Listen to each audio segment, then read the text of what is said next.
Snake bite दोस्तों एक ऐसी समस्या है जिसे विश्व के कुछ हिस्सों में तो थ्रेट के तौर पर देखा जाता है, लेकिन साउथ ईस्ट एशिया खासकर भारत में इसको कोई बड़ी समस्या नहीं समझा जाता। अगर स्नेक बाइट के बाद ट्रीटमेंट की बात करें तो चाहे वेस्टर्न वर्ल्ड हो चाहे हमारी कंट्री हो, कुछ मिसकंसेप्शंस तो सभी जगह है। जैसे नॉर्थ अमेरिका में अगर देखा जाए तो वहाँ पर कुछ जो कंपनीज़ हैं वो स्नेक सक्शन कप्स जैसा कुछ इंस्ट्रूमेंट्स जो हैं वो बेचती हैं। हालांकि लोग इतने अवेयर हैं वहाँ के कि उस तरीके की जो बिक्रियां हैं वो कम होती हैं। बात करें अगर हमारे देश की तो इंजेक्शन वाले सिस्टम तो कई जो जागरूक रेस्क्यूअर्स हैं वो बताते ही हैं अमित, लेकिन जो एक सबसे बड़ा मिसकंसेप्शन है लोगों में भी और कई सारे रेस्क्यूअर्स में वो है नाजा 200 को लेके। दोस्तों नाजा 200 ये एक ऐसी दवाई तो मैं इसे नहीं कहूँगा, एक ऐसा घोल है, एक ऐसा मिश्रण है जिसके यूजेबिलिटी के कारण जो स्नेक बाइट्स के बाद जो डेथ रेट है वो काफ़ी ज़्यादा हाई है। आज के वीडियो में दोस्तों हम बात करेंगे नाजा 200 के बारे में। तो दोस्तों ये एक रसल स्वाइपर है जिसे हमने अभी रिलीज़ किया है और इस पर कोई ख़ास जानकारी हम नहीं देंगे क्योंकि कई सारे वीडियोस में डेडिकेटेड इसके बारे में हमने बताया ही है। तो आज का जो ये वीडियो है दोस्तों, जैसा हमने शुरू में बताया कि नाजा 200 की यूजेबिलिटी के बारे में और क्या इसके कारण नुकसान होता है। देख सकते हैं आप, ये वैसे बिल में छुपना पसंद नहीं करते हैं, लेकिन फ़िलहाल इसकी जो इंस्टिंक्ट है वो हाइड करने की है, तो ये हाइड ही करना चाहेगा ख़ुद को। तो दोस्तों अब हम आते हैं हमारे वीडियो के असली पार्ट पर, जो कि है नाजा 200। दोस्तों संडे की इवनिंग को हमारे एक व्यूअर हैं तेलंगाना से, उन्होंने एक बात बताई कि वहाँ के जो स्नेक सेवर्स हैं उनके व्हाट्सएप ग्रुप में एक ख़बर चल रही है। मैं आपको स्क्रीनशॉट्स दिखा रहा हूँ, ये तेलुगु में लिखा हुआ है दोस्तों, तो इसलिए इसका ट्रांसलेशन उन्होंने हमें करके बताया। और इसके हिसाब से जो स्नेक सेवर्स हैं हमें, तो वो ये कह रहे हैं कि अगर स्नेक बाइट होती है किसी भी तरीके की तो उसके बाद किसी भी व्यक्ति के पास 3 घंटे होते ही हैं, विथ फुल श्योरिटी वो बोल रहे हैं कि 3 घंटे होते ही हैं। और अगर इस ड्यूरेशन में उन्हें नाजा 200 की कुछ बूंदें 10-10 मिनट के गैप पर अगर दी जाएं तो डेफिनेट है कि उस मरीज़ की जान बच जाएगी। इस खबर को देखने के बाद दोस्तों हमने इस पर स्टडी की और एक न्यूज़पेपर, एक न्यूज़ पोर्टल की हमें खबर मिली जहाँ पर हमने देखा कि न्यूज़पेपर, एक वेबसाइट है उसका नाम मुझे याद नहीं, लेकिन मैं उसका स्क्रीनशॉट शेयर कर रहा हूँ। आप देखिए कि ये न्यूज़ पोर्टल भी किस तरीके से ऊट पटांग कुछ भी अमित आपने भी पढ़ा है उसको, किस तरीके से उसकी पुष्टि करता है। तो हम सबसे पहले आते हैं कि नाजा 200 से क्या फ़ायदा होता है, क्या कोई फ़ायदा है अमित? अक्षय, नाजा 200 जिस दवाई की यहाँ बात की जा रही है, अव्वल तो इसको एक दूसरी दवा के नाम से या दूसरी दवा बता के जो है बेचा जाता है, जो वो है ही नहीं शायद। और जिस नाजा 200 की हम बात कर रहे हैं, जिसको स्नेक सेवर्स कहते हैं कि इसकी 2 ड्रॉप आप दे देंगे तो उसकी जान बच जाएगी। जान बचना तो दूर की बात, अक्सर ये तय हो जाएगा कि उस विक्टिम की जान जाना बिल्कुल तय है।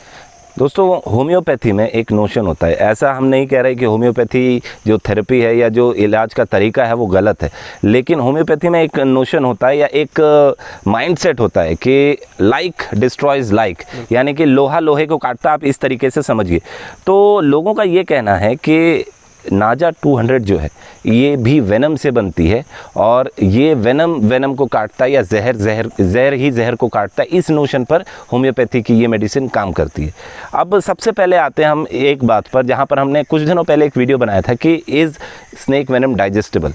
तो बिल्कुल स्नेक्स का जो वेनम होता है वो एंजाइम्स और प्रोटीन से बना होता है और वो डाइजेस्टेबल होता है हमारे स्टमक के एसिड्स के द्वारा, वो उसको ब्रेक कर देता है स्टमक का एसिड जो होता है, अनटिल आपको कोई बीमारी आपके फूड पाइप या पेट में या मुंह में कहीं कोई छाला या कोई ऐसी ब्लीडिंग नहीं है जिससे आपके मेन ब्लड स्ट्रीम में वो वेनम दाखिल हो सके।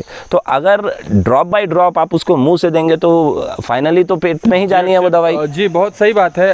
जब तक वो जहर आपके पेट में है, आपके ब्लड स्ट्रीम में नहीं है, हमारे पेट के जो एसिड हैं वो इतने स्ट्रॉन्ग है कि उसको ब्रेक करके वो उसको डाइजेस्ट जो है कम्प्लीटली कर देंगे। लेकिन अगर वो ब्लड स्ट्रीम में पहुंच जाता है तो वहाँ कोई ऐसा सिस्टम नहीं है कि उसको तोड़ा जा सके, ब्रेक किया जा सके, डाइजेस्ट किया जा सके, तब वो डेंजरस साबित होता है।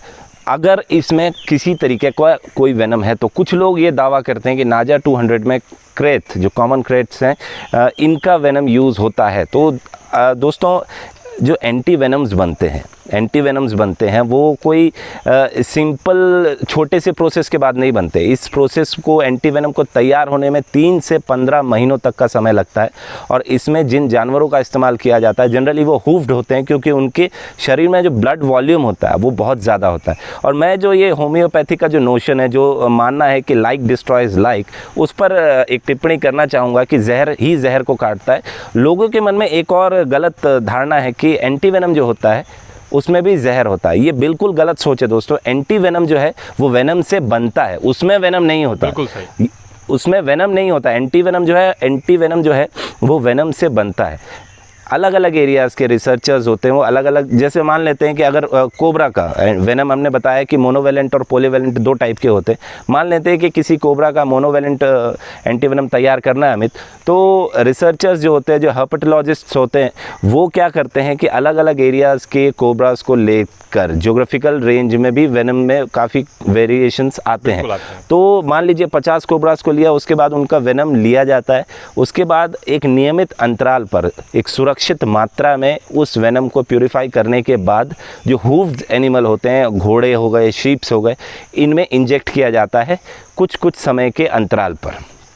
और इंजेक्ट करने के कुछ समय बाद 3 से 15 महीनों के बीच ये एंटीबॉडीज़ जो हैं इन जानवरों में तैयार होने लगती हैं।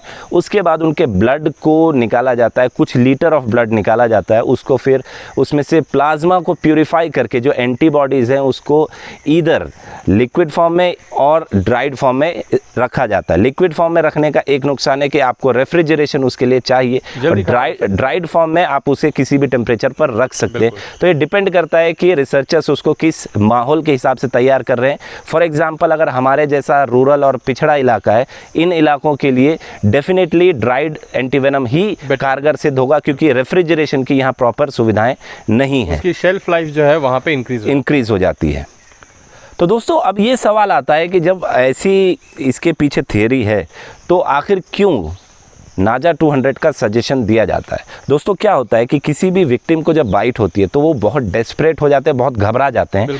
और ये इस तरीके के जो झोला छाप डॉक्टर्स होते हैं या जो तथाकथित रेस्क्यूअर्स हैं, वो इस डेस्परेशन का फ़ायदा उठाना चाहते हैं। आपका क्या कहना है इस पर? होता क्या है कि कई सारे जो बड़े रेस्क्यूअर्स अपने आप को महान मानते हैं, स्वघोषित, वो अपने रेंज को बढ़ाने के लिए, अपने वीडियोस को प्रमोट करने के लिए, अपने आप को एक्सपर्ट साबित करने के लिए अपने वीडियोस में ऐसी भ्रामक बातों को शामिल कर लेते हैं। और उनकी बातों को सुन के जो नए रेस्क्यूअर्स होते हैं या जो सीख रहे होते हैं या नया इस काम को उन्होंने ज्वाइन किया है, उनको लगता है कि हम यही बात अपने लोगों को बता के हम भी एक्सपर्ट बन जाएंगे। इसमें किसी प्रकार का रिसर्च शामिल नहीं होता। केवल ये सुनी सुनाई बात होती है जो एक आदमी से दूसरे आदमी, दूसरे से तीसरे में फैल जाती है। गुजरात के एक डॉक्टर हैं, डॉक्टर कुणाल शाह, उनसे कुछ दिनों पहले बात हुई थी about viper bite, Russell's viper की बाइट किसी स्टूडेंट को हुई थी। और जब उन्होंने वहाँ के लोकल रेस्क्यूअर से संपर्क किया, बच्चों ने, डॉक्टर ने नहीं, डॉक्टर तो जानते थे कि क्या है, बच्चों ने जब संपर्क किया तो जो वहाँ के लोकल रेस्क्यूअर हैं उन्होंने कहा कि नाजा 200 पिला दीजिए, साथ में पपीते का जूस दे दीजिए, जो भी जहर है वो उतर जाएगा। तो आप समझ सकते हैं दोस्तों कि ये डेस्परेशन का लेवल लोगों का, मतलब जो लोगों में घबराहट होती है उसका किस तरीके से फ़ायदा उठाया जाता है। और इस कारण होता ये है कि जो बेशकीमती समय होता है और जो पैसे भी होते हैं वो बर्बाद हो जाते हैं। इसके बाद अगर आप अस्पताल ले भी जाएँ तो ना आपके पास समय होता है, और अगर समय है तो आपके पास पैसे भी नहीं होते अपने पेशेंट को बचाने के लिए। अच्छा, एक और चीज़ मैं यहाँ पे ऐड करना चाहूँगा। एक छोटी सी बात है, अगर वो लोग समझ जाएं तो इसका अंतर समझ में आ जाएगा उनको।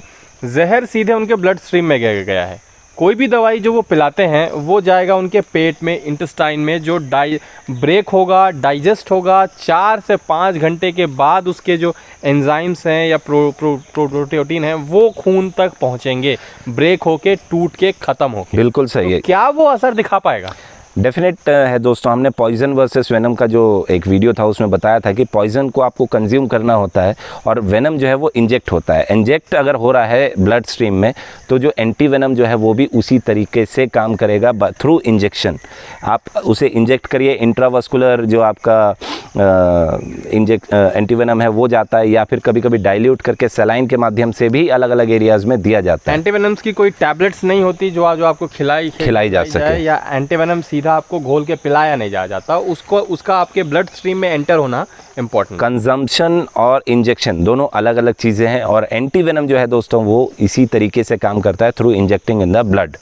तो दोस्तों पूरी टीम की तरफ से हम दोनों, अमित और मैं, हाथ जोड़कर ये निवेदन करते हैं उन सभी रेस्क्यूअर्स से जो अनजान हैं इस चीज़ से, आप खुद से इलाज करने की पहल ना करें, आप पेशेंट को गाइड करें कि आप अस्पताल जाएं। देखिए, स्नेक बाइट के बाद फर्स्ट एड फॉलो अप करना ठीक है, लेकिन जो बेहतर तरीके का इलाज है वो सिर्फ अस्पताल में ही मिल सकता है।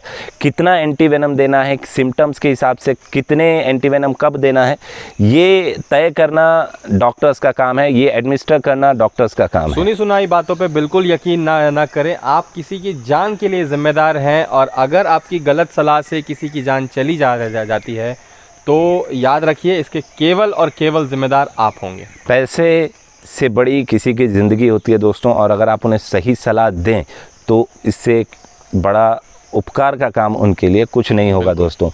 इसी तरीके की और जानकारी भरे वीडियोस के लिए आप सब्सक्राइब करें स्नेक सेवर टीम एशियन को। तब तक के लिए जय हिंद, वंदे मातरम।